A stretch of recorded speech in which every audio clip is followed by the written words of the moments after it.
Hello guys, welcome back to our YouTube channel. In this video we are gonna see, what if Naruto got massive harem with Fem Kyubi, Mei and Pakura. Part 2.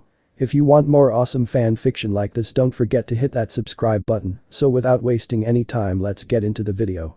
Haku was currently walking through the forest searching for herbs so she can heal her master's Abusa. He underestimated the masked blonde in his battle and he did a number on him. She couldn't interfere with their battle on Zabuza's orders, but that blonde kid was certainly something. To be able to go toe-to-toe with Zabuza-sama is impressive. Even if she didn't get a good look at his face, she found herself attracted to the blonde, but she must rid herself of such thoughts. Tools aren't allowed to have feelings. She will eventually have to kill him because he poses a threat to Zabuza-sama. As she was picking up herbs, she eventually got to a clearing and she noticed a familiar mop of blonde hair lying on the floor. Naruto was in his mindscape when in the outside world he sensed a chakra signature he's felt before. He brought himself to consciousness but didn't open his eyes cause it would reveal he is now awake. It's him. He's the boy that fought Zabuza-sama, though Haku, as she neared the boy, she began to notice his features. He was attractive, to say the least. She saw his whiskers and the urge to feel them was practically yelling at her face. As she stared at him, an unfamiliar heat began rising on her cheeks. No, he's a threat to Zabuza-sama. I must use this as an opportunity to eliminate him. Forgive me. You know it's not very nice to stare at someone while they're sleeping. They would think you were ogling at them, whispered a voice to her ear behind her. She gave a very girly eep and jumped away. She felt like her entire face was burning. She began to reach for her basket to get the senbon she had. She only brought 5 senbon and enough water to make 5 more senbon. However, when she reached in, she felt 3 blades on her neck. She didn't dare turn. They're clones, they will kill you if you give me an answer I don't like to the questions I have, said Naruto. Crap, how did I let myself get caught, cursed Haku. How did you get behind me? I sensed you coming so I created 4 clones, 1 took my place, the other 3 were Incas. I needed to engage you in combat. The clones and I hid and waited for you to get closer, and when you did I snuck up on you. When you jumped away, I used the 3 other clones to trap you. Haku's eyes widened. He's really dangerous to come up with a plan like that on the spot. While Haku was in her thoughts, Naruto took that as an opportunity to soak in her appearance. She was pretty, her skin was pale and her hair fell down, and she had 2 locks going down the side and framing her face. Her eyes were brown. She wore a pink kimono and had a choker on her neck. So tell me, Hunter Nin, why is such a pretty girl like you working for someone like Zabuza? Asked Naruto in a flirtatious tone. Hunter Nin. What is he, Tal? Oh. How did you know I was the Hunter Nin? Asked Haku with her guard up, but the blush on her face wasn't helping. Your chakra is the same as the Hunter Nin. I also know that you were hiding in the trees throughout the battle. However, I wasn't sure if you were an actual Hunter Nin or not, but when you hit him you didn't hit a lethal area and didn't kill him on the spot. That was enough proof for me to know you were his accomplice. Now answer me, why is someone like you working for Zabuza? It was a genuine question. Her chakra didn't have a hint of evil in it, something not expected for someone working for Zabuza. She widened her eyes. I fight for him because Zabuza-sama is my master. I am his tool. He found me when I was young and he taught me everything I know, so I fight for him. Naruto raised an eyebrow at this. What's your name? Why? Asks Haku, but then she felt the blades get closer. Hakuyuki Haku. Naruto widened his eyes. The Yuki clan were Hyoten, ice release users. As far as Naruto knew, they were wiped out in the Kiri bloodline purges. I thought the Yuki clan was wiped out, asked the blonde. I am the last of my clan, she said sadly. You too, huh? She looked at him and was about to ask him about it, but Naruto started speaking. You're from the Yuki clan, so I take it you know how to use Hyoten. Yes, I do. Naruto just smirked and brought his hand up and made an senbon. Haku's eyes widened. Hey, are you from the Yuki clan? She asked in a hopeful tone. She couldn't believe it, she thought her clan was wiped out. I'm sorry to disappoint, but no, however I do want you to train me with how to use Hyoten. I can only create senbon, jutsu scrolls on sub-elements are rare. Why would I train you? We're enemies, asked Haku. Naruto walked up to her and placed his finger under her chin and lifted up slightly and brought his face up to hers.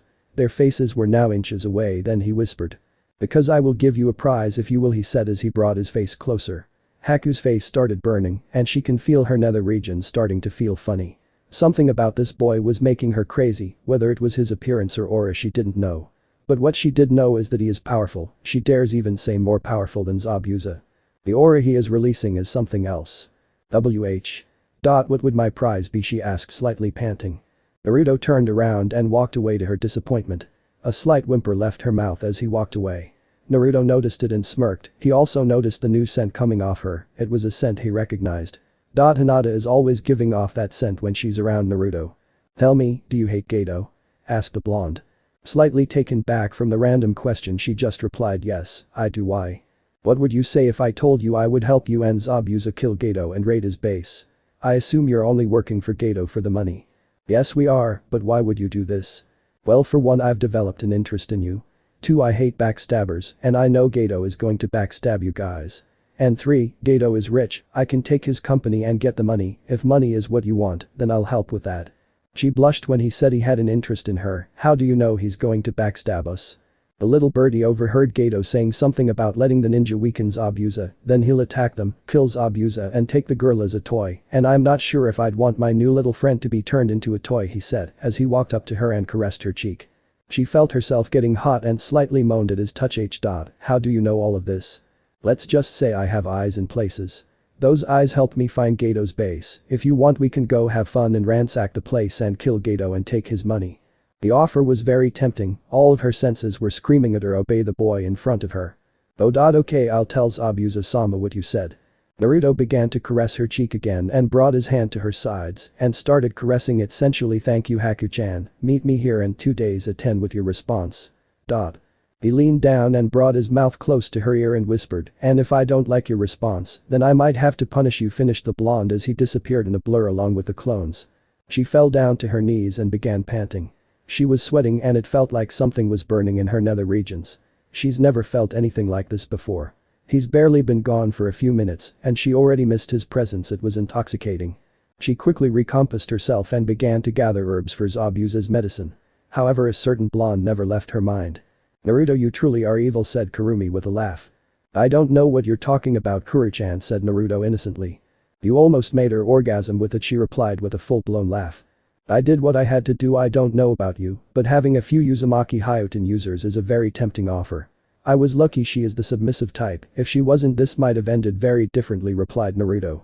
Well, I can't disagree with you on that, but either way, with the aura you were giving off, any girl no matter who would become submissive. Who would have thought that all those seduction books would turn out to be helpful, she said with a giggle. Naruto chuckled. I'll make great use of them anyways. My clones found the location. I wasn't expecting this little run-in with Haku-chan, but I can't say I'm disappointed. However, we have to hurry and get there and sign the contract before Kakashi-sensei starts getting suspicious. Right, say Haku and Zabuza join you, what are you planning on doing after that? You have to return to Konoha. I might try and bring Haku-chan with me to Konoha and have her be a civilian, so when we leave she won't become a missing nin and can leave. However, her Hyoten ice release might cause problems. They might try and make her a breeding stock. Unless she can hide her ice abilities. But if she wants to continue traveling with Zabuza, then I'll let her do that. I'll just meet up with them. But I'm sure Zabuza might go fight in the bloodline purges. I could get him to vouch for me when I go look for the woman with Yoten, lava release, and Futen, boil release. Now let's go to the temple, thought Naruto as he began to disappear in a swirl. When Naruto arrived to the destination, it wasn't any bigger than a shrine. Kurumi told him that it was to avoid attention and told him where the secret entrance was. To actually entering, you had to push Kurumi's chakra into the slab. Once he did, his vision started getting blurry and he appeared inside a room. There was a door and that was about it. He looked around and noticed a lot of seals. What was that? It was a space-time jutsu to where the actual room is. And about the seals, they're traps. Anyone who doesn't have my chakra permission to enter would have died 71 times already. Now go through the door. Naruto made his way towards the door and noticed the door and handle had seals on it too. Goddamn, Kurumi-chan, this is a bit overkill. Yeah, whatever, just enter. When he did, he noticed the room was enormous. It was huge and there were scrolls littered all over the ground. Hundreds upon hundreds of scrolls. Maybe even thousands. There were old-looking scrolls and new-looking scrolls. Even Kurumi was a bit shocked at how much scrolls there were. Kurumi-chan. You're insane, said Naruto, gaping at the amount of scrolls. She just sheepishly laughed. I told my foxies to get as much scrolls as possible, and I never told them to stop, so. Naruto laughed. That's very like you, so I'm not surprised. Now where is this summoning contract? Oh yeah, I'll lead you to it, she began to lead him. They reached a spot in the wall where Kurumi told him to pour her chakra in, and when he did, it opened up to reveal a giant scroll. Aha, sign it. Sign it. Use your blood, said Kurumi excitedly. Naruto signed it in his blood and made 600 clones. All of you, read 20 scrolls and dispel once you've finished it. Dispel every 20 minutes. Oh, my brain won't overload with information, said Naruto. Hi, said all the clones in unison as they all picked up a scroll. Narukoi, when you send clones, make sure to lace my chakra with it so it can enter. Now let's get out of here and try out your new summon, she said. Okay, geez, you're more excited than I am, said Naruto as he left the room. Once outside, they went to a clearing. Usually you would need blood for summons, but not for this one. Ah, so I just do the hand signs and pour chakra, then slam my hands down. Yes. Naruto began running through the hand signs and finished it with a slam. Uchiha no jutsu. When he did, a giant white fox appeared. It had 4 tails, and the tips were black. Around her eyes were black marks. Huh? Since when do we have a summoner? Said a loud booming feminine voice, then she notices a blonde human in front of her, she assumed this was her summoner. What is your name, young one, she asked. Naruto Uzumaki, Kurumi-chan, lead me to your summoning contract. Kurumi, huh? It's been a long time since I've last seen her. If you want to talk to her, that could be arranged. Oh really? Please do. Naruto put his hand on her paw and took her to his mindscape. He's recently learned how to do this. Inside their mindscape, the fox asked, where is this place? It's Narukoi's mindscape, replied Kurumi. The fox looked down and saw the human form of Kurumi. We're using human forms, eh? She said as she began glowing and the light began to shrink and it eventually died down, and out the light there was a beautiful woman. Her hair was tied up in a messy bun and had a white kimono with black trimmings with a black sash. On her head were a pair of white fox ears with black tips. Her 5 swing tails had black tips as well. She smirked and looked at Kurumi. Narukoi, eh? Kurumi gave a blush. Yep, he's my mate. Mate? Have you marked each other? No, we can't mark each other until he releases me from my seal, and he can't do it until he gets the key. He's going to get it soon though, replied Kurumi. Well, it was nice to see you again. She looked at Naruto, who was besides Kurumi. We'll be honored to have you as our summoner. I'm Hikari, the leader. When we get out of here, use a normal amount of chakra and we'll send you your personal summon.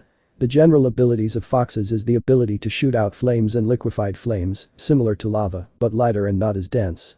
We can temporarily blind the enemy or the enemy's summon with a bright flash that we emit. It can either be directed or area-wide. Just as a warning, if it's area-wide, your comrades can be affected as well. We are also among the fastest of the summons, faster than the snakes.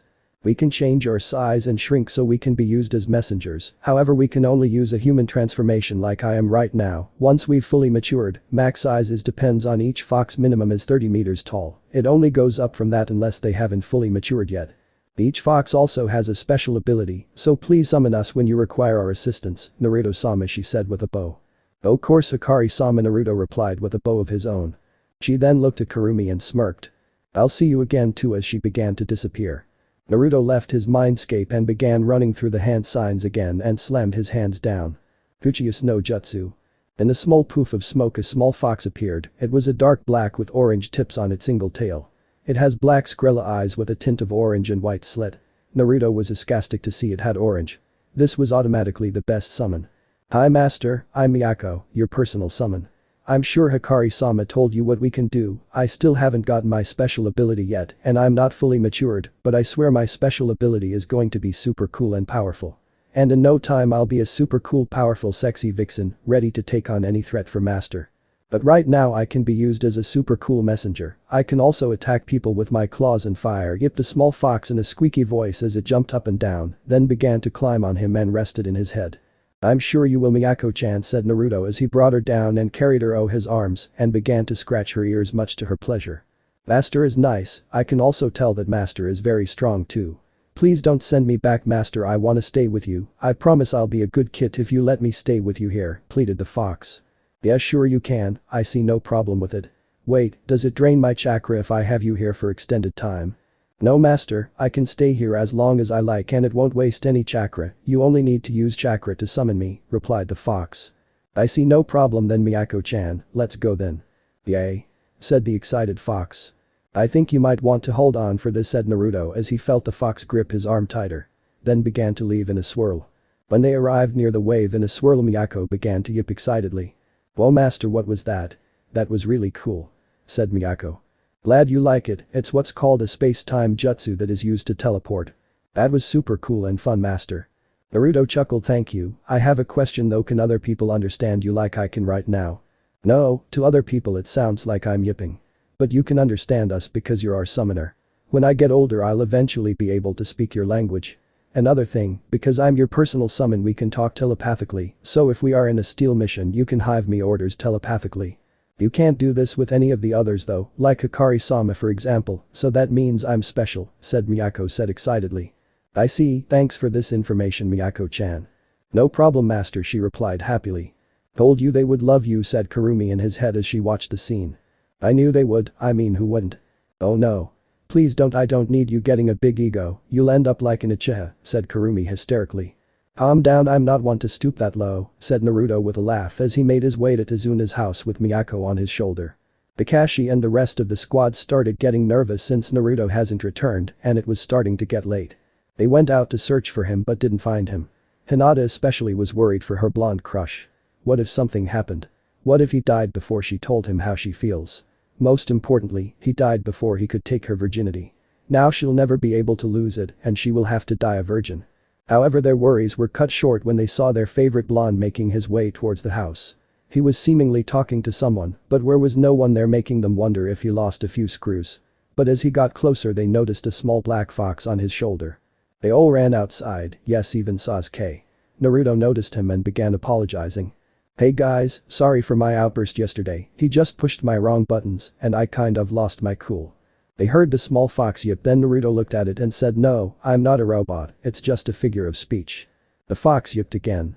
The squad looked at the blonde curiously. Wait Naruto-kun what is this fox? And you can talk to it? Questioned Hinata. Naruto looked at her with a smile yeah, I guess it's kind of like how the Inyazuka can talk to their dogs, Hinata nodded. First of all Naruto where did you get that fox from? Asked Kakashi. She started following me replied Naruto. So you let it? Asked Kakashi. Well yeah, I wasn't just gonna leave her. Kakashi decided to just leave it at that. Alright Miyako-chan said Naruto as he pointed at Kakashi. This is Kakashi-sensei, the one that reads porn all day, and my teacher the fox yipped angrily Naruto, then pointed at Sasuke. This is Sasuke, the emo bastard that broods all day the fox yipped Naruto, then pointed at Hinata. This is Hinata, the girl I was telling you about, a great friend. The fox. Growled. Now Miyako-chan no need to be mean the fox growled in response. Sorry Hina, Miyako-chan doesn't like you said Naruto with a frown. It's okay Naruto-kun, but I'm just glad you're safe, I was getting worried when you didn't return, said Hinata with a blush ignoring Miyako's growl. Well honestly I kinda got lost. Said Naruto with a sheepish grin as he rubbed the back of his head. They just sweat-dropped then entered the house to have dinner. When they entered the house Naruto was greeted by Inari apologizing to Naruto and the team about what he said. It's okay Inari, it was also wrong as me to lash out like that. Grandpa told me how you guys defended him from that ninja in the bridge, so I think we might be saved. Yeah, don't worry. If anyone want to go after the old man they'll have to go through me first. Said Naruto and Inari just laughed. The rest of the night went as usual, Sasuke refusing to look at Naruto while they shared the room. However Sasuke was studying the blonde, he was an enigma, he managed to hold his own with Zabuza. He still found it hard to believe Naruto was this strong. When he found out Naruto was the dope of the year he was slightly shocked, but he eventually told then why and he was even more shocked. However he felt like there was something else to him. Something darker, the way he killed those two ninja without any hesitation or hint of remorse. Not that he'll ever admit it, but he found himself not minding the blonde, as long as he didn't hold him back. Haku arrived to the hideout after her little run-in with Naruto. Remembering the boy a blush couldn't be held back and made its way to her face. What's wrong with me? He's a danger to Zabuza-sama, yet I didn't try to do anything to stop him. No. It's not that I didn't try. It's that I couldn't. In his presence every sense in my body was telling me to not engage him in battle and make him an enemy. Besides with his offer he might not have to be an enemy, we would help him raid Gato's main base. If we didn't cooperate he would punish me, and maybe if I cooperate he would give me a prize wait, I never got his name, she shook her head to get rid of her dirty thoughts, as her blush deepened. Zabuza stared at his surrogate daughter, not that he'll ever admit it. Ever since she's arrived from her trip to gather herbs for his medicine she's been acting strangely, she would zone out and her face would become red. Of course Zabuza wasn't stupid, he wasn't an Aranknin for being an idiot. He knew something happened on her trip, however he decided to wait and see if she would tell him herself. Zabuza-sama, I have something to tell you. What is it Haku asked Zabuza. Well you see when I went to gather herbs for your medicine I met with someone. Just spit it out. Well I saw the masked blonde boy you fought with on the bridge. Zabuza raised his small eyebrow and what of it? She started shuffling nervously he made an offer to me I mean us. Zabuza looking at her curiously, it was sure a sight to see his previous static almost robot-like surrogate daughter act so out of character. And what was that offer? Well, he wanted to team up with us and raid one of Gato's base and kill him. He also said he'll give you money after we raid the base and take his company. Why would we need his help? He could hold us back for all I know. Of course Abusa knew that blonde Gaki was no pushover whatsoever. He could tell he was holding back, but he wanted to see Haku's reaction. She started getting nervous. Abusa-sama, please understand, this boy was holding back in his battle with you. In all honesty, even I can't defeat him in battle. When I was going to engage him, he was behind me before I even knew it. He also made 4 clones before I even realized it. One of them pretended to be him, the real one, and the clones were waiting to strike. When he sneaked up on me, he caught me by surprise and I jumped away. Before I even reached for my senbon, he had the 3 clones holding a blade at my neck. All of these was before I even realized what happened. He also figured out I was the hunter Nin that took you away. He is powerful and I believe it's in our best interest to ally ourselves with him, please reconsider. Zabuza was slightly shocked. Haku was fast, that was her speciality. If there was someone faster than and was able to sneak up on her, would have to be someone powerful indeed. Alright, we'll need with him. Zabuza raised an eyebrow when she gave a small smile with a blush. This is going to be interesting. Suiton. Miserapa, water release. Raging waves, said a feminine voice as she split a decent-sized stream of water out her mouth. Good job Hina-chan, you did great, all of this training has paid off. Thanks Naruto-kun, said Hinata in between breaths. It's starting to get dark, let's go back to the house, I'll carry you if you want. Hinata blushed and no, it's okay, I wouldn't want to bother you with Thaib. Nope, too bad you're too tired to walk there, said Naruto as she swept her off her feet and carried her bridal style. They walked back to the house only to see Kakashi and Sasuke in the house. So I take it you guys finished your jutsu as well? Asked Naruto. Yeah, I take it you guys did as well. Yeah, I was impressed Hinata competed so quickly. But again she's a Hyuga, so her chakra control is impeccable. Meanwhile Hinata was blushing at the praise. Alright guys, dinner is ready, they heard Tsunami say. They all walked to the table and had dinner. After dinner they all went to their rooms. Naruto was currently getting out of the shower heading to the room Sasuke and he shared. Tonight was the night that Naruto would meet up with Zabuza and Haku. He would have to see if they actually show up or if they try to ambush them. If that happens, Naruto will finally have a reason to try out Kodomatsukami. He didn't want to, but he would have no other choice. It was now 10 and Sasuke was asleep. Naruto woke up and got Miyako up. Miyako-chan, we're going to go meet with a friend. Do you want to come?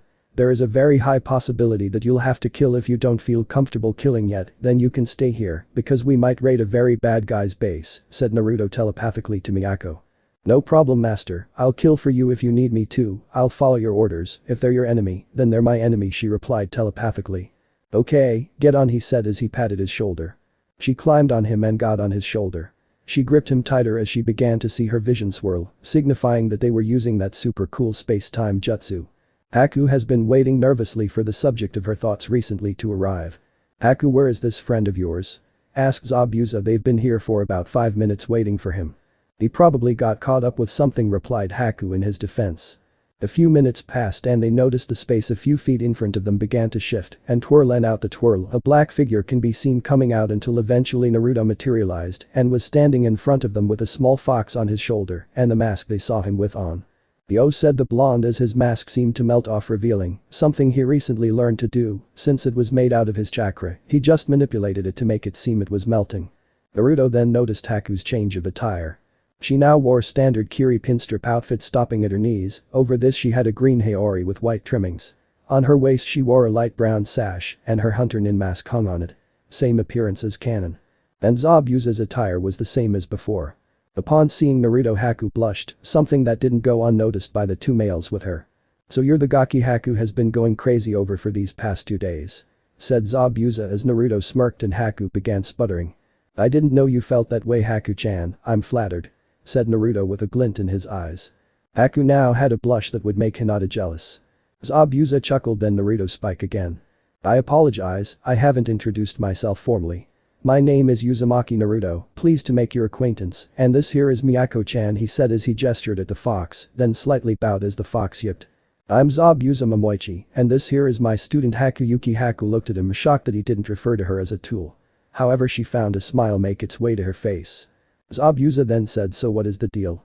Naruto turned to him and got serious. I know Gato's base inside and out. I'll use a jutsu to make him sign his company over to me. I'll give you guys a good pay and I wouldn't mind being allies with you guys. Zabuza raised an eyebrow. Why would we want to be allied with Konoha?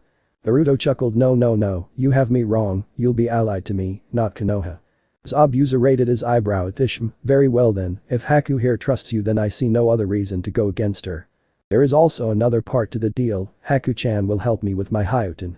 Zabuza nodded, seeing no problem with this, remembering that Haku mentioned he could use Hyutin. Naruto smiled, then grabbed Haku's hand, making her blush even more, then she started spluttering. What or why you doing, Naruto-kun? Don't worry Haku-chan, I'm not proposing yet. Her face now resembled a tomato. Yet. However, she wasn't able to say anything else because Naruto grabbed Zabuza's shoulder and they began to disappear in a swirl.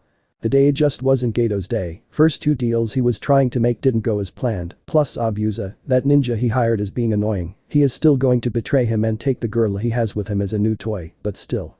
This is why he doesn't try to hire strong nin, they are too expensive, but he has to hear it of that builder. But worst of all, he didn't even finish the job, that builder is still alive and ruining Gato's plans. Well, it's fine, who said there wasn't going to be ups and downs in this line of work? Well, no matter, he'll eventually betray and kill Zabuza. Then he'll take that young girl he has with him as a new toy, it's a win-win situation, he doesn't pay Zabuza and he gets a new girl. However, fate had something else planned for him. So how do you guys want to do this? Big and flashy or stealthy?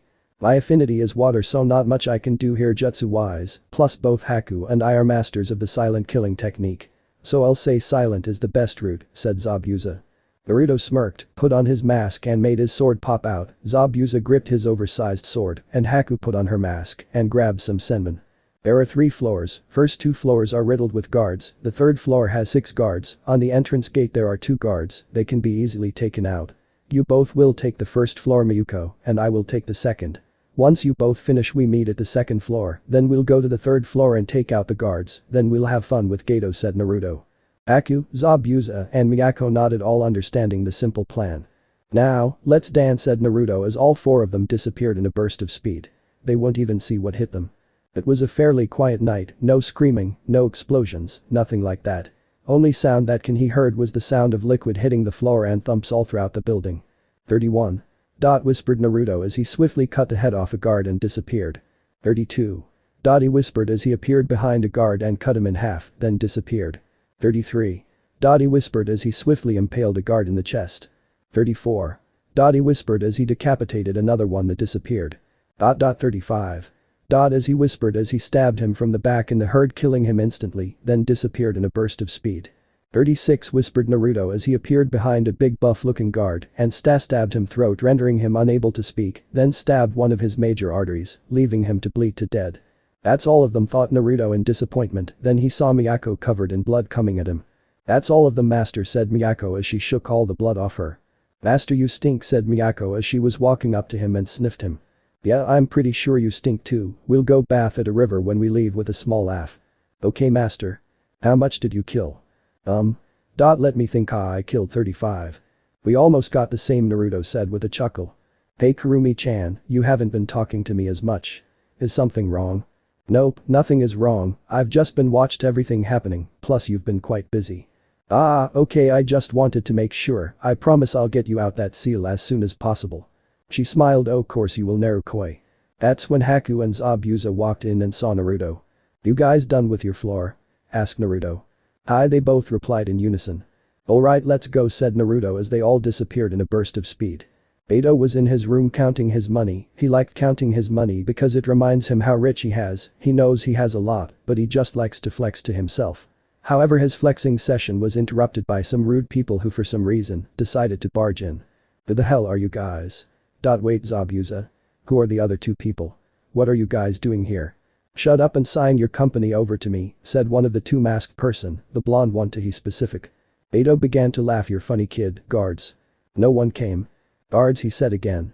Sorry, but your guards are taking a nap, said Zabuza as they moved away, revealing his mutilated guards on the floor lying on a pool of their blood. Came a shriek from a certain short smuggler. Please don't kill me, I'll give you anything, what is it you want? Money? Women? Power?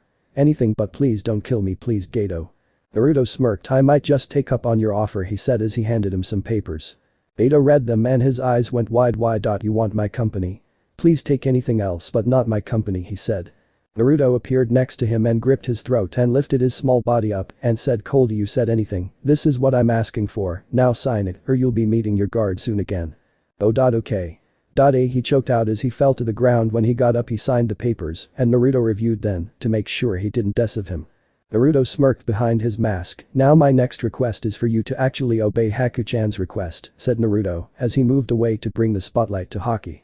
Her expression was unreadable due to the mask she had on. "My request is for you to die," she said as she threw Senbon to a lethal area, killing him instantly. She is usually not one to kill, but the thugs she killed tonight in Geto are scum who deserve to be wiped off the face of the planet. Naruto looked at them. There wasn't much to do anymore except one thing. "Well, that's over with. What do you guys say? Wanna ransack and search this place for any cool useful stuff?" said Naruto. Zabuza chuckled. "I like this Gaki," as he hung his giant sword on his back. "Already, well, we'll meet at the front gates when we finish," said Naruto as he left in a burst of speed with Miyako following him. Naruto's search for cool stuff was uneventful until he eventually came across a jail cell full of women. Naruto immediately knew what this was and it made his blood boil. As he made his way and as he did they began to look at the unknown masked blonde in fear and they began to shuffle away. "I'm not here to hurt you, Geto is dead, you're free to go," he said as he took off his mask and gave them a genuine smile, making some of them blush at his features and decided to trust him since his smile held to deception, however some were still weary. He grabbed the lock on the gate and pulled it off and opened the gates and they ran out with tears in their eyes and hugged Naruto. Naruto was trying not to blush due to their certain asset smoldering him. Thank you, choked out one of them as she sniffled. "I lead you guys to the exit," said Naruto as they nodded and followed him.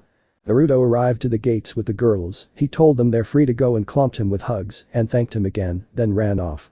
Haku and Zabuza weren't around, so he guessed they were still looking around. A couple of minutes later his mind was filled with new memories, a few new techniques he'll have today out. Before he left with the girls he made a few clones to scout and double check if there were any more. They didn't find any more girls, but his clones did find a few jutsu scrolls and looked over them. A few minutes later Haku and Zabuza walked out with a few scrolls. "You guys done?" "Yeah, Gaki, there were a few scrolls that aren't my affinity." "I found some interesting stuff," said Haku. Naruto nodded, not wanting to butt in. "Well, if we're done here let's destroy this place," he said as he made a one-handed ram sign surprising Haku and Zabuza, then he slammed his hands on the floor. "Oten. Asasupurita no Jutsu, Earth Release. Earth Splitter Jutsu," whispered Naruto. As he said that the ground beneath then began to shake and large cracks began to form and soon enough the mansion came tumbling down. Haku and Zabuza thought it was over, but they saw Naruto make another single hand sign. Then heard him whisper. "Pain. Gakakyu no Jutsu, Fire Release. Fireball Jutsu." He inhaled and blew a massive fireball at the rubble, turning it into ash, destroying all evidence. Haku and Zabuza were still surprised that he can do single-hand seals for two elements, but their thoughts were interrupted by Miyako yipping. "Wow, master, I knew you were super strong, that was so cool," said the fox. Naruto smirked and looked at the fox, then picked it up, scratched its ears. "You stink, we're gonna have to bath before we get back. We can't let Kakashi-sensei see us like this. We can't have us smelling like blood too." The fox just nodded repeatedly, excited that she was going to bathe with her master for the first time. Haku and Zabuza were watching the scene with a slight smile on their faces. Naruto turned to look at them. "Now on to business, I want you guys to join me, not Konoha but me." Zabuza raised an eyebrow. "I wouldn't mind being your ally, Gaki, but if I ally myself with you, I'll be allying with Konoha," said Zabuza. Naruto smirked behind his mask and took it off. "Not necessarily, you see sometime soon I'll be leaving Konoha in a quest to bring back my clan and Uzushio." He widened his eyes at the revelation. He's heard stories about the Uzumaki, he's fought some before, they always had a ton of seals on their body, making them difficult to combat, they were a pain in the ass, they were too stubborn to die off after all. "An Uzumaki, huh? I see, well I wouldn't mind being your ally, but you are returning to Konoha, right?" asked Zabuza. "Yes, I am, but I'll have Miyako here send a message when I leave Konoha." "Zabuza, are you going to keep fighting in the bloodline purges?" Zabuza was a bit shocked. How did he know? "Yes I am, that's the reason I was working for Geto, I needed money to fund the rebellion." Naruto nodded. "Right, I'll give you a hefty amount of money, but while you're there I want you to keep an eye out for someone. I have no idea what their name is or if they're even still alive, but they're someone I'm interested in. All I know is that she has Futen, Boil Release, and Yoten, Lava Release." Upon hearing this Zabuza got a wide smile and began to laugh. "Mate Terumi." Naruto looked at him curiously with a tilt of his head, which unknown to him, had a certain effect on Haku. "What? Her name is Mei Terumi, I used to know her before I left Kiri, I'm sure she's still alive, she's the leader of the rebellion after all." I'll make sure to give a good word for you kid, I'm sure she'll like to meet you. Naruto smiled, this was going even better than he envisioned. Very well, another thing he said looking at Haku. I want you to come back to Konoha with me so you can teach me how to use Hyutin, ice release, he said at Haku. But aren't you going to leave, that would label her as a missing nin in Konoha's book? Asked Zabuza.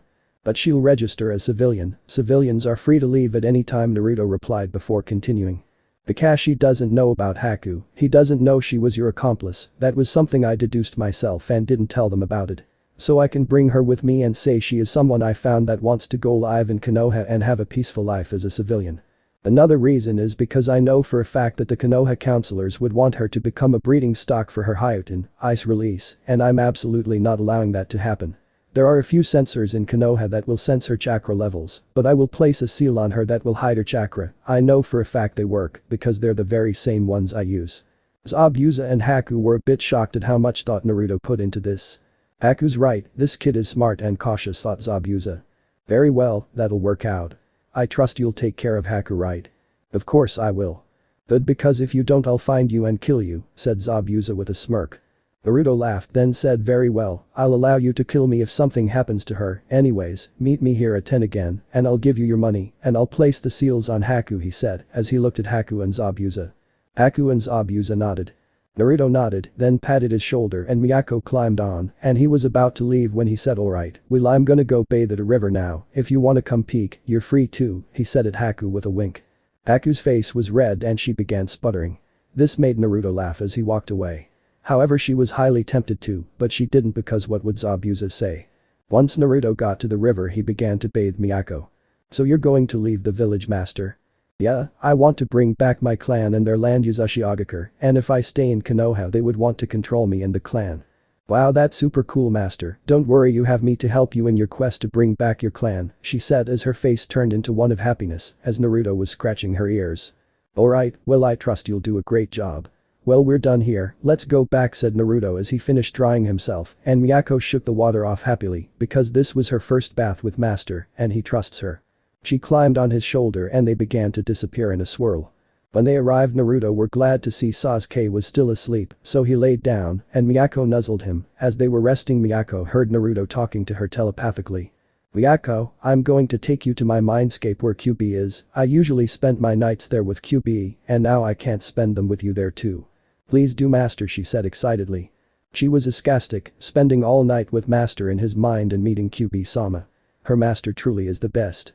The next couple of days in the wave were mostly uneventful, Kakashi had them take a break from ninjutsu training and had them do physical training. Naruto also met with Zabuza and gave him his money and farewells, he also gave Haku her seals to hide her chakra to that of a civilian. However today would be interesting.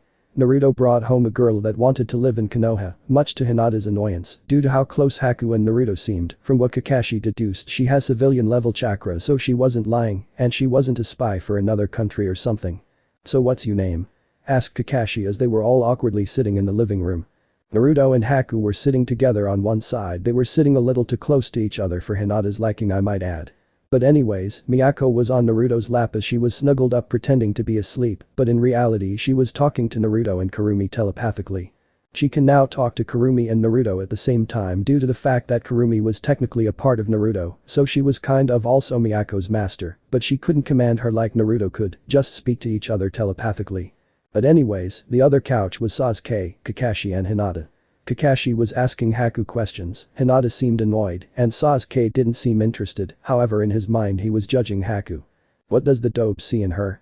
I mean sure she may be a tiny bit attractive, but she's a civilian, so what's all the fuss about? If anything he should be paying attention to me, I am an Uchiha after all he thought smugly. How did you meet Naruto? Asked Kakashi. She blushed slightly something that didn't go unnoticed by everyone, Sasuke was looking at her, but he didn't seem to be paying attention to her, he was lost in his thoughts. Hinata looked extremely annoyed and Kakashi giggled perversely. Well I was walking about the forest and I saw him laying on the ground.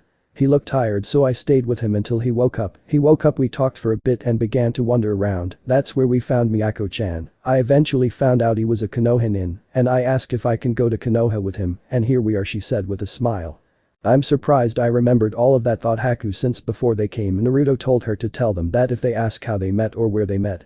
I see said Kakashi not seeing anything suspicious about that. "But why didn't you tell us about her, Naruto?" asked Kakashi. "Well, I was gonna wait until she came to tell you guys," replied the blonde. "I see, well when we return we'll meet with Hokage-sama to have you come to Konoha," said Kakashi. Haku nodded, then they continued with their day. Izuna eventually finished the bridge faster than expected with the help of 500 Naruto clones, much to Kakashi's surprise, but he realized that the QB probably taught him that jutsu, considering all her Jinchuriki have been Uzumaki, and that jutsu was created and mostly used by them due to their massive chakra reserves. But Naruto is in Uzumaki and Jinchuriki, so it isn't that surprising he could make that much clones. When they were getting ready to leave, Kakashi spoke. "That's odd, Zabuza didn't show up again, the hunter nin that got him didn't follow the standard procedure, so I assumed he was alive. Maybe I was wrong." Miyako started yipping. "It's because he was scared of Master's super cool powers." They started at the fox, wondering what she said. Naruto chuckled and said, "Alright Miyako-chan, hop on, we're about to leave." The fox got on and they began to walk. When they arrived at the bridge there was a crowd waiting for them. Inari ran to Naruto and hugged him. "Thank you for showing me to never lose hope, Naruto Nai-chan." "No problem, Inari, just promise me you'll protect your super bridge builder Gramps and beautiful mother," he said as he ruffled his hair.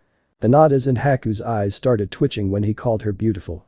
Tsunami was blushing a bit at being called beautiful and Tazuna laughed, but they were both smiling at the scene. "I will," said Inari. "Alright Naruto, enough chit chat, we have to leave," said Kakashi, then they started talking away saying their goodbye. When they were in the distance Tazuna realized something. "Wait, we haven't named the bridge." The crowd started talking and Tsunami spoke up. "How about the Great Naruto Bridge?" she said with a smile, then the crowd started muttering, then they all agreed and burst into cheers. Naruto could hear all of that with his QB enhanced hearing. He smiled, he had a bridge named after him. Every day is usually uneventful for the Eternal Guards Izumo and Kitetsu. Today is no different. However, they saw 5 figures coming towards the gates, however one of them they didn't recognize. "Team 7 returning from a C-ranked mission," said Kakashi, and they all showed their IDs except Haku. "So who's that?" asked Izumo glancing over at Haku. "Naruto's girlfriend."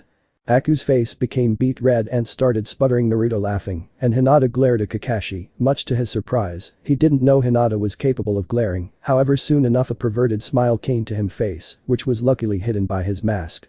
Jiraiya-sama would be sarcastic at learn his godson has 2 women after him, but pushed those thoughts aside and said. "No, but in all seriousness she's someone who wants to become a civilian, so she came with us." They both nodded and the team and Haku walked in. The guards looked at each other, then Izumo spoke up. "She was kinda cute," then Kitetsu nodded. When Team 7 and Haku arrived to the Hokage's office, Kakashi began giving his report. "Hokage-sama, we're back from our C-ranked mission, however we ran into problems. This mission was turned into a B-ranked mission due to the appearance of the Demon Brothers. We apprehended them and stopped them, but we encountered Zabuza Momoichi and forced him to flee. After that not much happened, the bridge builder finished the bridge with the help of Naruto, and the mission was successful. The client said he would pay for an A rank once the country gets back on track." The Hokage looked a bit shocked that they encountered 2 missing nin and are still here, but didn't say anything because they had Kakashi and are safe. "Very well, this will go under an A rank mission and you will receive the pay as well." They nodded and then the Hokage started speaking again. "Now who is this?" he asked as he shifted his attention to the female who was practically on Naruto's arm. He noticed the sleeping fox on his head too, but decided he would Kakashi ask about it later. "This is Haku-chan, I met her at the wave and she wishes to come to Konoha and live as a civilian," replied Naruto. The Hokage saw no problem with this and allowed her. "Very well, you would be registered as a civilian, but where will you live? I can show you places, or do you have a place already?" "She can stay with me," said Naruto, "it would be safer for her and make leaving for his training easier." Kakashi gave a perverted giggle at the thought of the 2 of them living together, but Hinata was not a big fan of that idea. She was about to voice her opinion, but got interrupted. "Would you want that, Haku? Or would you like me to fin?" "I would love that," said Haku a little too quickly for Hinata's liking. When she realized what happened her face resembled a tomato. Hinata grit her teeth and clenched her teeth at this. The Hokage laughed and said, "Very well, I welcome you to Konoha." "Thank you Hokage-sama," replied Haku with a bow. They all leave the room except Kakashi and Naruto. Haku was gonna stay with Naruto, but then he said. "Haku-chan, please wait for me outside, I'll be out shortly. I have something I have to get real quick."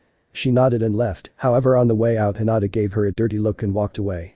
"Wonder what her problem is, she's been giving me dirty looks ever since I met her, I'll have to ask Naruto-kun about it." Her face became red when she realized the honorific she gave him. Back in the Hokage's office stood Naruto and Kakashi. "So what did you need, Naruto?" said the Hokage. He already knew what he was going to ask for, but still. "Can I have my father's inheritance?" said Naruto. Hiruzen nodded and stood up. He walked up to the fourth Hokage's portrait and opened a safe that held a single scroll. He walked to Naruto and handed it to him. "This can only be opened with your blood," he said to the blonde. He nodded and said thanks Hokage Jiji with a genuine smile. "See you later Kakashi-sensei," said Naruto as he walked out the door to meet with Haku. Once he was out, Hiruzen looked at Kakashi. "So what do you have to say about his performance?" "It seems like he has been holding back more than what I thought. His kenjutsu was on par with one of the 7 swordsmen. He was still holding back some strength. His speed is at least high jonin, and he didn't show any ninjutsu, but I assume it's pretty high, since he can do one-handed seals." Hiruzen nodded. "Anything else?" "Well, something interesting happened. Some kid told him some stuff and he had an outburst and left to release his frustration, but he didn't return until the next day towards the end of the day. When he did, he had that fox he had on his shoulder with him. When I asked him about it, he said that he found it, but another interesting thing is that he can talk to it. It may be a Jinchuriki thing because he's the host of the 9 Tails, and by the looks of it they get along, so it may be one of the perks. Just something I'd like to let you know. Another thing. This one is a bit worrisome. When we encountered the demon brothers, they attacked me, but I replaced myself with a log and let them believe I was dead so I can see their target, but what I didn't expect is for Naruto to completely take control of the situation. He used a gravity seal to render them immortal and interrogated them, however his method are what I'm worried about. When they didn't give him the information he wanted, he chopped one of their hands off. After he got the information, he killed them without a hint of remorse or hesitation and took their bodies for their bounty. Of course this would be started procedure, that or take them to the tea department, however this is a genin we're talking about, not even most chunin know about the bingo book and bounties. Finished Kakashi. The Hokage nodded. "Very well, thank you for this information Kakashi, you're dismissed." "Hi Hokage-sama," he said as he left. The aged Hokage stood up and looked out his window. "Wonder what goes on in your head Naruto my boy. I'm sorry that I wasn't able to protect him while he was younger Kushina, Minato. However I'm sure you'll be proud to see how strong he's become," thought the Hokage. When Naruto arrived to his house with Haku and got settled in. Naruto then took out a scroll and Haku grew curious. "What is that?" asked Haku. "My father's inheritance," he said as he bit his thumb and smeared his blood on it. The scroll opened up and on it there was a words. Naruto began it read. "Dear Naruto. If you're reading this then I must have died protecting Konoha from the Kyubi. She was released by a masked man. I fought him and defeated him, however he is still out there. Forgive me for having you deal with a burden that is being Jinchuriki. I know the Kyubi isn't evil, she must have been controlled. I sealed her within you because I trust she will train you into becoming a powerful shinobi like she did with your mother. I trust you will be able to control her power. Your mother wasn't able to fully control, but I trust you will and put an end to the masked man responsible to thousands of deaths. I hope you don't come to hate me for having you deal with the burden that comes with being a Jinchuriki. I hope the people see you as a hero and not as a demon. Forgive me if it's the latter, I don't have much time, but underneath this I left instructions for my 2 prize jutsus, the Hirishin and Rasengan. The seal is opened with your blood as well. I hope you put them to good use. I love you, and so does your mother. I apologize I wasn't there throughout your childhood. Take care. From your 2-san." Naruto felt a few tears coming but wiped them away. He bit his thumb again because his other wound already healed and smeared it in the section and popped out 10 tri-pronged kunai and 2 scrolls. "Seems like your guess was right, he did leave you his 2 jutsu," said Kurumi in his head. "Yeah, but it seems 2-san fought the masked man." "Who is this masked man?" asked Miyako telepathically. Kurumi-chan explained everything to Miyako. "I'm going to cut the link." "Okay master," said Kurumi with a giggle. Haku, who was on his side watching everything with a smile, went wide-eyed at the kunai. She knew what those kunai were and who they belonged to. You must be an idiot to not know it. She connected 2 and 2 and came to a realization. Why? You're fat. Father is the Yondaime Hokage, she said slightly shocked. The boy standing in front of her is the son of one of the most legendary and feared shinobi. Naruto smiled at her. "Yeah, I guess I have to do more training than what I originally thought," he said as he opened one of the scrolls and read it. It was the Rasengan. The instructions came in stages. First stage was chakra control, you have to make your chakra spin. The second stage was power, you had to condense your chakra to make it stronger to have a stronger spin. And the last stage was shape manipulation. You have to combine steps 1 and 2 and shape it into a ball. The scrolls tells you to use water balloons and a rubber ball. You have to burst the water balloons with your chakra with the first stage. For the second stage you have to burst the rubber ball with the power. And the last stage you have to combine both of them to make the shape of the ball and use the water balloon as a guide. This time you have to make sure not to burst the balloon unlike the first stage, because if you do then you don't have the shape manipulation down. Naruto decided he would practice the first two stages first, then the last one once he has the first two mastered. While Naruto was reading the scroll, Haku looked at him and thought. I thought he was powerful before, now imagine how much powerful he would be if he learns his father's jutsu, she thought. Haku got put of her shocked state and said so how am I gonna train you? My chakra is sealed off and I can't show any ninjutsu because I'm a civilian. This brought Naruto out of his thoughts, then smiled and said, well, that's my little secret, he said as he made a few clones to get rubber balls and water balloons, then he sealed his father's message and the kunai with the scrolls. Naruto grabbed her hand and left via Kamui. They arrived to a secluded area surrounded by trees, however the ground was burning, and a lot of the trees nearby were burned to a crisp along with the ground. Miyako, who was on sleeping Naruto's shoulders, awoke and got off, then started stretching. She was excited to hear her master train. Haku noticed that there were already quite a bit of Naruto clones there, various things, some were doing jutsus, some were playing shogi, some were sparring, some were fighting against each other using their swords, and some were drawing. She looked a bit closer, then realized that they were practicing their calligraphy. She was confused as to why he was practicing calligraphy, but then remembered back to when he applied her seals. She then deduced he was a seal master, and seal masters have to have perfect calligraphy. But that didn't explain why he had all these clones doing all this stuff.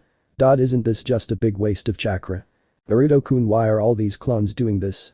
Isn't this just a big waste of chakra? Naruto looked at her confused, but then realized she didn't know the secret behind the Kage Bushin no Jutsu. These aren't regular clones, they are shadow clones, and their memories come back to me upon dispelling. This was originally used for recon, but it also makes learning jutsu or building up muscle memory much faster. Every day I leave a few clones here practicing different things. I just train my body, things like my stamina, strength and speed with gravity seals. I leave jutsus and other things like that to clones. Once the clones have them mastered, I then make sure I have them mastered when I practice them myself, said Naruto. Oh, was Haku's intelligent response. That sounded like an intense training regime. Naruto chuckled and said, well, they require a lot of chakra to make, but because I'm in Uzumaki and Jinchuriki that isn't much of a problem, said Naruto. Haku's eyes widened at him being a Jinchuriki, how he was able to do all of that and still walk around like nothing now made sense. She's heard Jinchuriki before, they hold Bijuu and usually had massive chakra reserves. To hear Naruto was one didn't really affect her opinion of him, since she's heard Jinchuriki are often ostracized by their village. You're a Jinchuriki? Naruto looked at her, he didn't really mind having her know about his Jinchuriki status, along with having her know his heritage. She's not the type to have her opinion of him swayed by the fact that he's a Jinchuriki. Yes, I am, I hold the QB. She was shocked to hear he held the strongest but looked at him in awe. There was so much about him that she didn't know, all she knew is who his father was. She wanted to know more about him. Tell me, Naruto-kun, what do you fight for? Naruto was a bit taken back by the question but pondered for a moment. What I fight for, huh? There are many things I fight for, but one of the main things I fight for my ambition to bring back my mother's clan, the Uzumaki clan. I also wish to protect the people helped me and cared about me. Before I met Kurumi, I wanted to become Hokage so I can have people acknowledge me, but when I met her and she told me about my parents, my ambition changed for what it is right now. I also wish to defeat the masked man for controlling Kurumi-chan and essentially killing my parents, said Naruto. Hearing this, Haku couldn't help but smile, but at the same time her heart felt a pang of pain upon hearing of this Kurumi person. She didn't know if she was a parental figure or if they had romantic relationship, but she decided to push that aside. What I believe is that one becomes truly strong when you fight for your precious people. When you fight to protect them, she said. Naruto looked at her. Precious people, huh? Now that I think about it, I also fight for my precious people. I already have someone precious I fight for. What do you say to becoming one of my precious people? She blushed and smiled. I would love that, however she felt that same tug on her heart upon hearing he already had a precious person.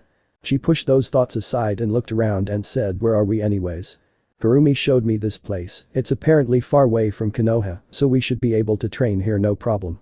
Her heart felt that tug again upon hearing that name again, but decided to ignore it for now. She then looked around and realized there was no water source, so she basically couldn't do anything, because she didn't have enough control to make water out of the atmosphere, like the Nidaime Hokage could. She had enough control to do one-handed seals, but that's it. Naruto-kun, I can't really teach you anything here, the ground isn't soggy enough for me to use the water there, and there is no nearby water source, and I can't make ice without water, said Haku. Naruto has to resist the urge to faceap him. Not everyone can make water out of thin air like him, however he came up with a solution. Right, hold on, let me do something, said Naruto as he walked some distance. Haku looked at him curiously. What are you doing, Naruto-kun? He just smirked and said just watch as he slammed his hands onto the ground and the ground in front of him began to make a deep crater. Haku looked at him still confused on what was going on. He then clapped his hands and above the crater, water began to form out of thin air and fell into the crater making a big pool of water. Haku looked at Naruto gaping with wide eyes. What the hell is he? I've seen him use 3 affinities so far, earth, fire and water. He can do one-handed seals and he has enough mastery to make water out without a nearby water source. He can hold his own against Zabuza-sama, his speed far exceeds mine. And now he has the instructions for the Hashirama and Rasengan to add to it. What is he? Considering who his father is, it isn't that surprising now that I think of it. But he is still truly terrifying. I'm just really glad I didn't make an enemy out of him, thought Haku with a slight shiver, but she was taken out of her thoughts by subject of her thoughts. Alright Haku-chan, is that enough water for you? She looked at him and nodded. Naruto nodded and made a 40 clones, 20 for the Hashirama and 20 for the Rasengan. The clones he sent to get the water balloons and rubber balls came back via their kamui. 20 of you study the Hashirama seals and kunai and 10 of you study the first stage and the last 10 study the second stage, said Naruto as he gave the first batch of clones the kunai and scroll and gave the other the Rasengan instructions. He turned to Haku and smirked. Let's get started then. While Naruto's training began, Hinata was in her room going over her recent mission and certain problems that arised from them. All of which were stemmed from a certain female Hyoten user. That tramp must have seduced Naruto-kun into having him bring her to Konoha. Yes, that's it, why else would he do it? She's a civilian, why would Naruto-kun pay attention to a civilian? She must have seduced him. Don't worry Naruto-kun, I'll free you from her claws. She is a civilian after all, she thought darkly. Hyoten. Hyoryu no Jutsu, Ice Release. Ice Dragon Jutsu, said a blonde as he formed a one-handed seal out of thin air. Water began to form and as it appeared it froze and it began to take the form of a frozen dragon. It was hovering behind Naruto, glaring at the tree in front of it with its white glowing eyes. It then thrust forward towards the tree. On impact it froze the tree, then broke into hundreds of small ice shards. If that was a person they would have been dead, mused a black-haired female as she looked at the tree's broken remains on the floor. Yeah, I know for sure, I certainly wouldn't want to come in contact with this jutsu, replied Naruto. He turned to look at Haku. Since she arrived she hadn't changed her appearance much, she only changed her colorway. Her pinstripe shirt and long skirt was now white and had a white haori with light blue trimming. On her waist was a light blue sash that hung like her old one. Naruto also made her a mask like the one she had, but without the Kiri emblem, and instead of red design it was light blue like her haori. She hid it inside her haori because people would question you if you had a mask hanging for everyone to see, and like Naruto, she can't just make it disappear and appear. And she still had her hair in a bun with 2 locks framing her face. It's been a month and a half since Naruto started his training with Haku. He's now taught him every Hyoten jutsu she knows except one. However, she would wait until the next day to show it to him. One thing that was on Haku's mind right now is that his stamina was insane. They've been training for 4 hours and she's had to take multiple breaks and he hasn't stopped. However, the thought of his insane stamina started drifting Haku's train of thought into different, more inappropriate thoughts. Her face became crimson red, but she had her naughty thoughts were cut short by a certain blonde. While Haku was indulging herself in naughty thoughts, Naruto felt the sensors he had in front of his house go off, meaning someone was coming to visit him. He had seals all around his house that flare when someone is near them, that way when someone is coming they alert him and he can go back without raising suspicion. Haku-chan, someone's here, said Naruto. Miyako's ears perked up and ran to Naruto and climbed on his shoulder. She didn't want to get left behind again like last time. Haku was pulled away from her improper thoughts and nodded. Then Naruto walked up to her and grabbed her hand, then they disappeared in a swirl. When they arrived they heard the knock on the door. Upon opening it revealed the form of Hinata, who noticed something the moment she laid eyes on both of them. Naruto and Haku both failed to notice something. They were both sweaty and panting from training, and not to mention Haku was still slightly flushed from her previous vulgar thoughts. However, Hinata didn't know about their training, so the sight of a sweaty, winded, and in Haku's case flushed, Naruto and Haku gave her a slightly different impression. Hinata grit her teeth and clenched her fists, had to resist the urge that was yelling at her to kill Haku on the spot and decided that she would save that for a later date when Naruto isn't present. Through grit teeth she said, Naruto-kun, Kakashi-sensei wants us to meet up at training ground 7 in an hour, he has something to tell us. Okay Hina-chan, I'll be there, replied Naruto. She nodded and walked out, not before giving Haku a cold look that spoke many levels of death. Naruto and Haku sighed. Naruto-kun, we have to do something about her. I have a feeling she will try to do something to me, and I really don't want to fight her. Naruto wasn't an idiot, he knew about Haku and Hinata's current relationship. He also knows about Hinata's feelings for him, he also knows about Haku's feelings towards him. He has to do something because he can't have two of the people he cares about at each other's throats. Well, it's mostly one-sided on Hinata's side. Haku was also aware that if she ever gets a chance to be with him, she'll have to share him with other people. She doesn't mind, but it'll be a bit harder to get that thought through Hinata's head since she obviously doesn't want to share him. Yeah, let's just leave it like that, and if she tries anything I'll have a talk with her and explain everything. Haku nodded. Well, I'm going to shower and get ready. You're welcome to peek, said Naruto as he began to walk into the bathroom with Miyako following suit. Haku now sported a full face blush, she still hasn't gotten used to his teasing. This past month and a half she's gotten close to Naruto, she wants to tell him how she feels, but she feels like it's too soon. However, there have been many times she's tempted to take up on his offer, even though she also grew fond for Miyako. She's jealous that she enters that bath with Naruto. Earlier that day. In a room were all the Jonin senseis of every genin squad, the Hokage and a few academy teachers. Hiruzen, seeing that everyone was present, began to speak.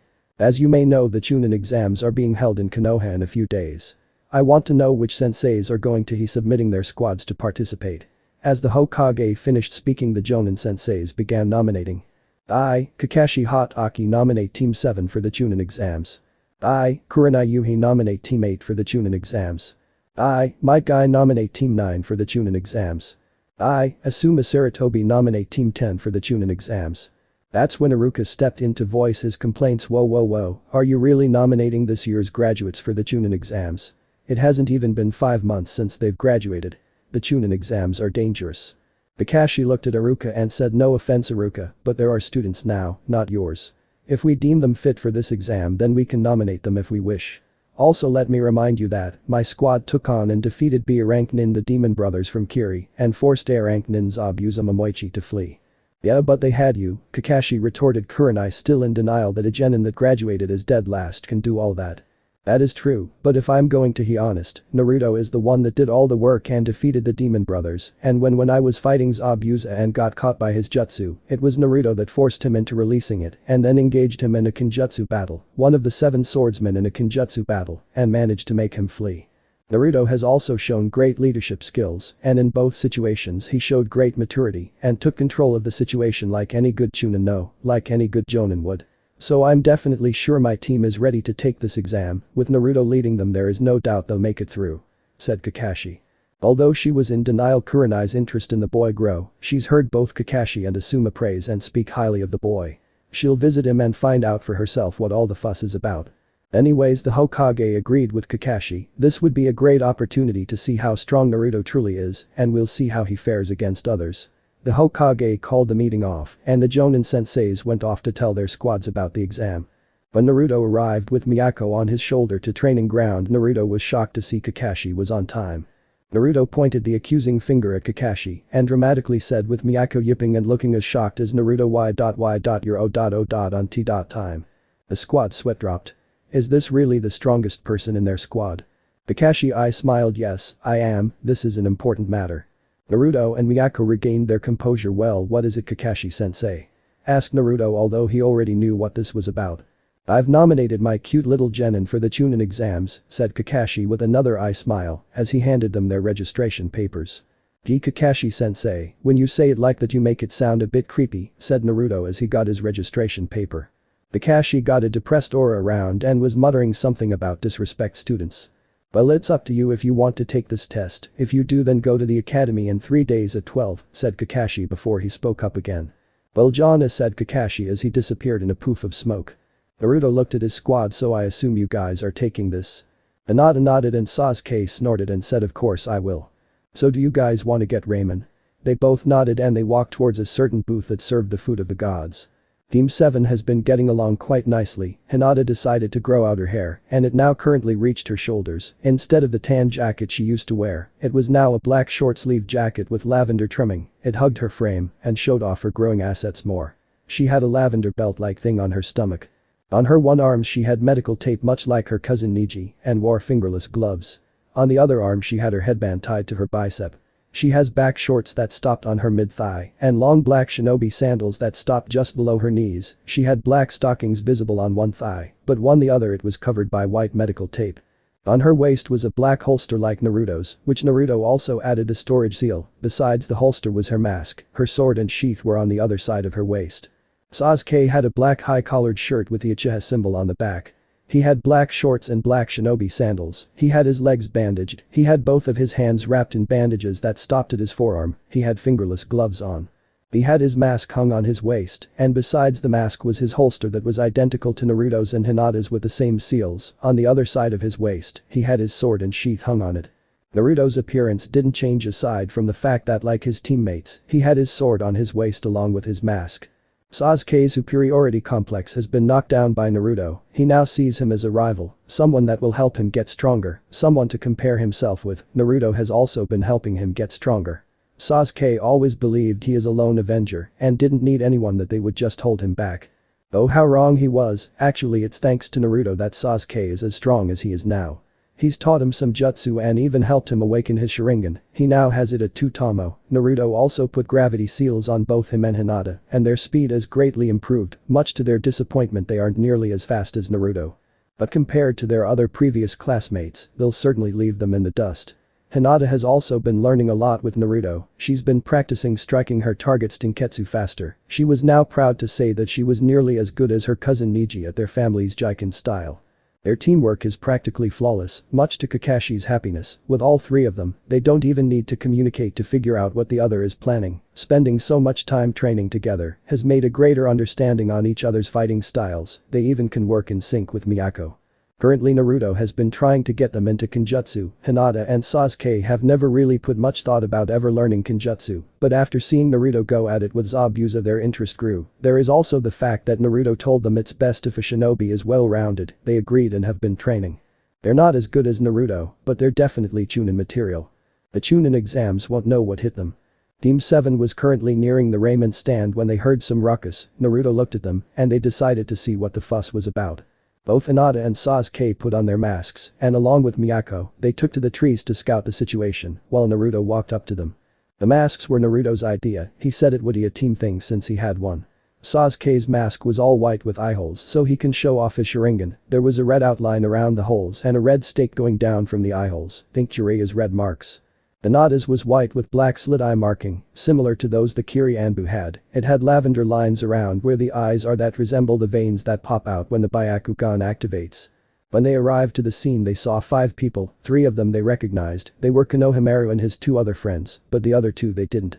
One was obviously female and had her hair tied up on 4 ponytails, and she had a giant fan on her back. The other one had a full-body kitty suit with makeup.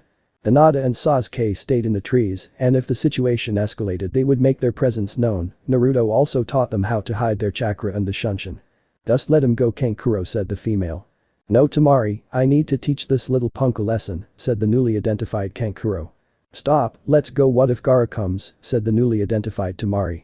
This is when Naruto decided to show up. "So what are you guys doing assaulting the Hokage's grandson? I'm sure it isn't in Suna's best interest to start a war, because the Kazekage's kids hurt the Hokage's grandson," said Naruto as he walked up to them with his mask on. "Who are you?" Kankuro asked the masked blonde. Naruto took off his mask and hung it in his waist and looked at them. However, this action caused a small blush to appear on Temari's face due to the blonde's appearance. "My name isn't important, but just drop the kid." Temari was now interested. She decided to test the hunk and see if he was all bark well handsome. "Why don't you do something?" she said as she reached for her fan, but was unable to finish due to something cold and sharp made contact with her neck, not enough to draw blood through. Now Temari-chan, I would really hate to become a criminal for killing the Kazekage's children, so let's not do anything reckless and leave the kid alone," said Naruto from behind her, but made sure that Kankuro also heard the threat. Temari just nodded, staring at spot where blonde was, and she felt the blade retreat. He appeared there again. Kankuro dropped Konohamaru and he ran to him.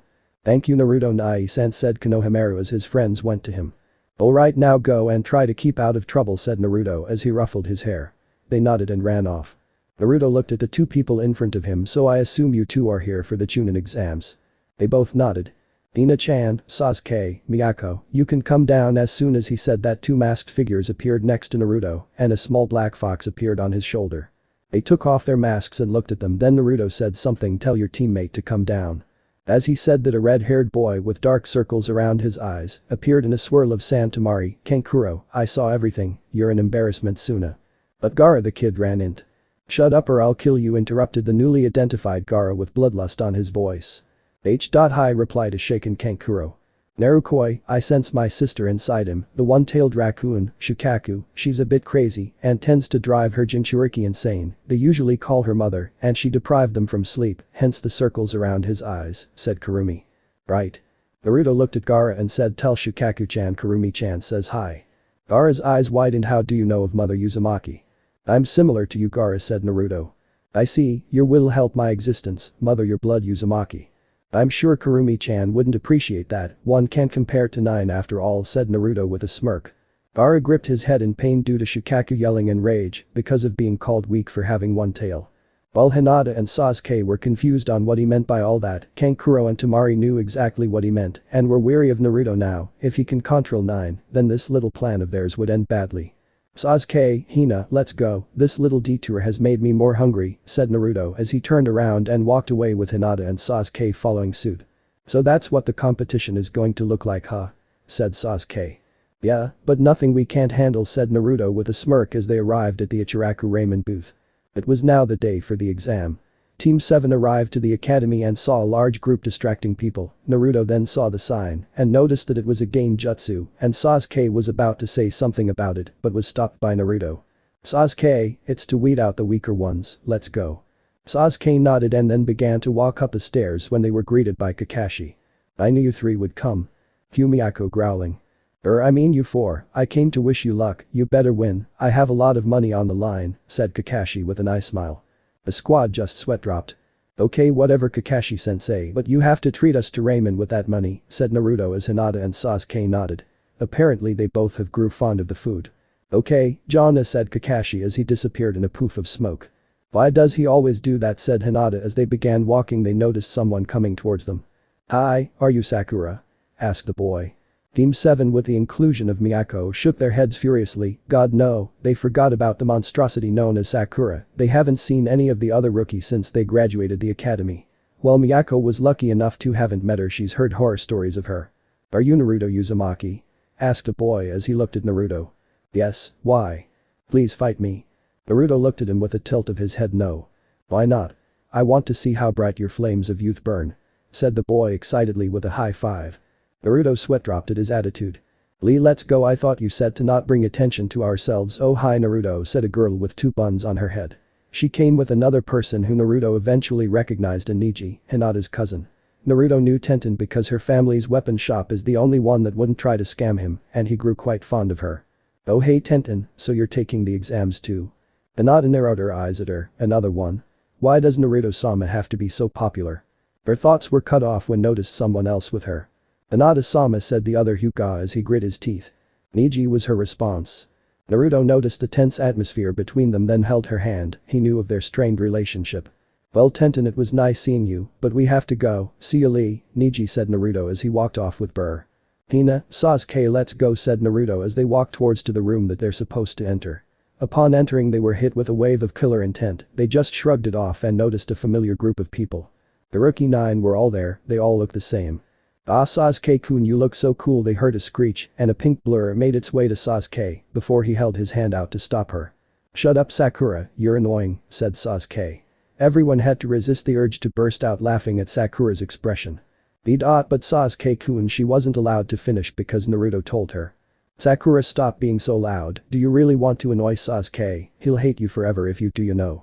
Then you'll never have a chance to date him," said Naruto. Sakura had a look of fear present on her face. Sasuke-kun hating me. She thought depressed, then eventually moved to the sidelines to try and not annoy Sasuke. After that was over, Kiba whistled. "Damn, what's with the makeovers, you 3 look legit," he said. Everyone eyed Team 7. Ino was blushing at Naruto's appearance. He looked pretty darn hot, but as she was checking him out, she noticed something on Naruto's shoulder. "What's that?" asked Ino looking at the black thing in his shoulder. "Oh yeah, you guys haven't been introduced yet, Miyako-chan, wake up," he said as the black thing began to lift its head, revealing a fox with orange-tipped ears and a single swaying tail. "Are these your old classmates, master?" Yipped the fox. However, no one except Naruto knew what she said, but to everyone they heard yipping. Adorable yipping. It's so cute," gushed Ino as she went and scratched her ears, much to Miyako's pleasure. "I like this one, master," yipped the fox happily. "Ino, stop, she's already spoiled enough, I don't need her to get any more spoiled," said Naruto. Master, you're mean, don't say that I'm not spoiled. Naruto snorted. Yeah right, only someone who is spoiled would say that, replied Naruto. However, they looked at him. Wait, you can speak to it? Asked Ino. Yeah, I guess it's similar to how the Inuzuka can talk to dogs, said Naruto. This piqued Kiba's interest. Wait, really? Asked Kiba. Yeah, she's quite a handful though, especially when she gets jealous, said Naruto as Miyako began to yip angrily. It's because if Master becomes too popular then he wouldn't spoil me anymore and he won't love me anymore, she said. Don't worry Miyako, I'll still love you, said Naruto as Miyako's ears perked up happily and she nuzzled his neck. Wait, jealous? Asked Ino again, her curiously growing. Yeah, when she first saw Hina-chan was close to me she got possessive and began to growl, said Naruto with a chuckle as Miyako tried to hide her embarrassed and yipped something.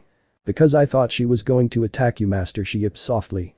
Everyone chucked at the scene, then Ino changed the topic much to Miyako's relief. So what's with the swords? Asked Ino looking at the swords present on all their waists.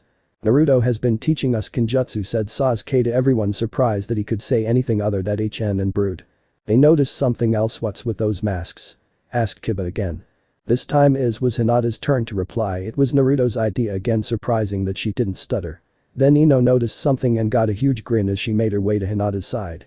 So did you and Naruto tie the knot, she said as she wiggled her eyebrows and wiggled her pinky. Hinata's face now sported a huge blush. Well, you two have been holding hands this entire time, so. Said Shikamaru as Miyako now sported an annoyed look that didn't go unnoticed. Hinata looked down and noticed that they were and jumped away. Her face now discovered new shades of red. You know, you guys are bringing a lot of attention to yourselves, said the voice of someone walking up towards them. Who are you? Asked Naruto. This guy reeked of snakes. There is only two people who have a connection to snakes, someone that goes by the name of Anko and Orochimaru, and he has a feeling that Anko and this dude aren't acquainted. My name is Kabuto Yakushi and I'm a fellow Konohanin. This is my 7th time taking the test. Kiba snorted. 7th? Wow, you must suck. Well, maybe it's just that these exams are hard, replied Kabuto. But throughout my time I've gathered information on every ninja here. Here are my ninja info cards, anyone you want to know about.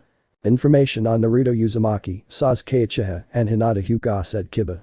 Everyone just looked at him, and Kabuto just laughed and said, okay. Naruto Uzumaki graduated as dead last in the academy and was put in Team 7 with Hinata Hyuga and Sasuke Uchiha under their sensei Kakashi Hatake. He has completed 1 A ranked mission, 1 B ranked mission, 22 C ranked missions, and 61 D ranked missions. Quite impressive for a genin that graduated this year. He's also trained under Asuma Sarutobi for a while before he entered the academy. Huh, interesting, said Kabuto. Naruto narrowed his eyes. This is all information only the Hokage should know. I'll have to keep an eye on this one.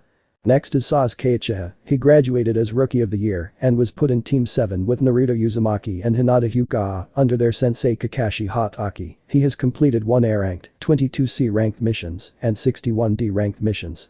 He's the last Uchiha and has shown great promise. Sasuke narrowed his eyes at him.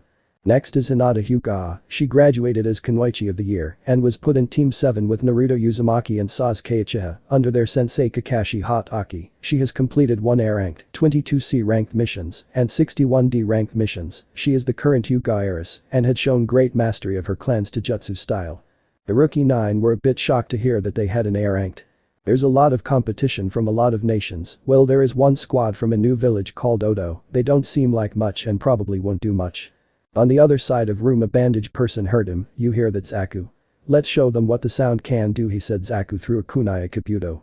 Naruto heard the kunai making its way towards Kabuto and grabbed it before it made contact with Kabuto and threw it back at Zaku, cutting Zaku's cheek a bit, then it impaled itself in the wall beside him. However, Naruto heard his bandaged teammate making its way towards Kabuto and managed to pull him back before the nin's fist made contact. The punch missed, however Kabuto's glass shattered and Kabuto threw up his lunch. Naruto looked at the attacker and tried to beepize his attack. He didn't make contact, however his glasses broke, meaning he must have used his gauntlet to make vibrations and or manipulate sound waves. Given that Kabuto threw up, they must target the inner ear. Well, now I can see why their name is Odo. So you use your gauntlet to manipulate sound waves. You targeted the inner ear, and that caused nausea, making him throw up, Naruto told him in a matter of fact. The attacker and everyone looked at him a bit surprised that he beepized his attack so quickly. Yeah, just because you found out what our attacks do doesn't mean you'll stand a chance against us, he retorted. The door opened to reveal a tall scarred man. Alright brats, quiet down before I disqualified you all. Imabiki Marino, your proctor for the Firit part of the exams, follow me. Everyone nodded, began to follow him. In a room with all the Jonin senseis they were discussing their team's chances of passing. But when Ibuki showered up Asuma paled, but Kakashi showed no reaction. Oh no Ibuki, well this is certainly going to be interesting, hope my team makes it by his mind games, said Asuma slightly nervous. Why? Who's Ibuki? Asked Kurenai. Asuma replied right, you're new, Ibuki the head of the torture and interrogation department, he specializes in interrogation and entering and screwing people's minds. Kurenai paled at this. I hope my team passes this she thought as she began to think about Naruto and if he would pass. However she shook those thoughts away. When the genin arrived to a classroom-style room, they were given assigned seats, he noticed that each squad was spread out. Alright, the first part is a written exam, there are 9 questions, the last question will be revealed in 45 minutes, you'll have 15 minutes to answer it. For these first 9 questions you get caught cheating you're automatically out. The exam begins now said Ibuki as he sat down. These questions are weighted difficult for any regular genin to know, from what I've heard Ibuki is all about mind games, and with how much emphasis on no cheating there must be a secret side to this test, they want us to cheat, I can sense a few chunin level nin here that's probably it, an evidence gathering test maybe. Well anyways these questions are easy so I'll just do them, Hinata can use her Byakugan, and Sasuke can use his Sharingan to help them pass, so I'm not worried thought Naruto however he wanted to make sure. He glanced over at Hinata and she nodded as she activated her Byakugan. He then looked over to Sasuke, he smirked and activated his Sharingan. Show off thought Naruto with a smirk. Naruto looked at the questions and finished the questions with ease, seeing that his squad didn't need help, he laid his head down with Miyako following suit. He began to hear people get disqualified. Eventually 45 minutes passed, Naruto kept his head but was still listening for last question. Alright, time for the 10th question said Ibuki, however he saw a blonde kid with his head down, he recognized him as the kid Kakashi and Asuma always praise. He's always been curious of the kid so he decided to test him. He grabbed a kunai and threw it at him so it can slightly graze his head. Naruto who still had his head down heard a kunai making its way towards him, so before it hit him, he manipulated the wind around it to make it come to a halt and then it dropped to the ground to everyone's surprise. You know, it's kind of rude to attack someone while they nap, said Naruto as he lifted his head up. Miyako was glaring and growling at the person who dared attack her master, she was about to attack when she heard her master speak. Miyako calm down, said Naruto softy. But master. Miyako. Hi master. Everyone just looked at the scene with a raised eyebrow and Ibuki just sighed but got a slight smirk. Interesting kid indeed. Well pay attention brat, you wouldn't want to ruin this would you? Anyways now for the 10th question, if you don't take it your entire team fails, but if you answer it wrong you can never take the exam ever again, so this is your chance to drop out. What? That's bull you can't do that I know for a fact that there's people who have taken the test before and are retaking it, said Kiba angrily. Well they didn't have me as a proctor so shut up before I disqualify you, and your team replied Ibuki and Kiba reluctantly shut up. As time went by people started to walk out not wanting to take the risk. Naruto was just scratching Miyako's ears waiting for the 10th question. You seem confident that you'll pass Blondie he said while looking at Naruto. Naruto smirked cause a few flushed faces even if I fail then being genin forever won't stop me from accomplishing my ambitions. And I'm not going to drop out and possibly ruin my teammates' chances of passing said Naruto, while Hinata smiled and Sasuke smirked. In the Jonin room Kakashi smiled at Naruto's words. See, there's no way my team is going to lose said Kakashi. Yeah whatever you're just lucky that you got 2 prodigies on your team said Asuma. Nope, that's where you're wrong, it wasn't luck, it was all Naruto's planning said Kakashi. Yeah but having Naruto in your team isn't going to make all of them pass said Kurenai. Yeah, I know, but you're forgetting that Naruto along with I have been training Sasuke and Hinata, he got rid of Sasuke's superiority complex and Hinata's shyness. Not to mention their teamwork is flawless, even with Naruto's fox buddy replied Kakashi. Everyone turned their attention to the exam, however everyone's interest was on a certain blonde and his team. Back in the exam room a few more contestants left. Ibuki seeing that no more people were leaving decided to end it. Alright well if that's everyone then you all pass said Ibuki. Said Kiba's intelligent response. The 10th question was to see if you'll take the risk of taking the question. What were the other 9 questions for then? Asked a confused Tamari. Evidence gathering, for the first 9 questions you were supposed to cheat and not get caught, in a real situation if you get caught then your life could very likely end. The 10th question was to test your willpower and if you're willing to take risks, sometimes you don't have the luxury of choosing your mission and will get a dangerous one, if you can't take a risk like that you're not worthy of becoming a chunin said Ibuki. As he finished his speech a black and purple blur came in stages and 2 kunai came in from the window and hung up a banner that said, your second proctor the super sexy and single Anko Midarashi. Ibiki sweat dropped at her arrival. That's a lot of brats Ibiki, don't tell me you've grown soft. Ibiki smirked and said well maybe we have an interesting batch this year as he glanced at Naruto. Anko looked at the kid he was hinting and saw it was a blonde boy with whiskers marks on his face. She recognized him as the Kyubi Jinchuriki. She smirked at him, something that didn't go unnoticed by both Miyako and Hinata. Well, no matter, once I'm done with them over half would be gone. Alright brats, follow head to training ground 44 and if you're not there in 20 minutes, you're disqualified, she said as she left in the leaf shunshin. Miyako, climb on. Hina, Sasuke, come, I know where it is, said Naruto said as he walked up to them. They nodded and Naruto grabbed Hinata's hand and grabbed Sasuke's shoulder and left in an enlightening shunshin. When everyone left and all the papers were on Ibiki's table, he began to go through them. However, on one of them he noticed some writing on the corner. Be wary of Kabuto Yakushi and another Kusa Kunoichi, they both reek of snakes. There are only 2 people that I'm aware of that use snakes. And call it a hunch, but I feel like Anko isn't acquainted with any of them. Just letting you know. Uzumaki Naruto. Ibiki narrowed his eyes. I have to relay this to Hokage-sama. Naruto and his squad were the first to arrive at the training ground. When they got there they saw Anko leaning on a fence eating a stick of dango. She turned to look at them, slightly surprised that they arrived in an elemental shunshin. I wasn't expecting for brats to be arriving so soon. Well, sorry to disappoint you Anko-san, but we don't really want to risk being late, replied Naruto. She smirked and said well, who said I was disappointed in having you here, Blondie ignoring the fox's growl and yipping. Master, why do you flirt with everyone, said Miyako. Kurumi laughed, you'll get used to it Miyako, but don't worry, he still loves both of us. Anko-san, I didn't know you were into younger ones, said Naruto. Anko laughed and the dango stick in her mouth, old enough to kill, old enough to have sex. Naruto chuckled, I guess you're right Anko-chan. She smirked and laughed, I like you kid, you're interesting. Hinata's eyes narrowed. Damn it, not another one. A few minutes passed and contestants began to arrive, soon enough everyone was there. Already brats, welcome to the training ground 44, also known as the Forest of Death, where the second portion of the Chunin exams will take place. Chapter end. Alright, that's it for today's video guys, let me know in the comments section how was the story and also don't forget to like, share and subscribe. I will meet you in another video, peace out.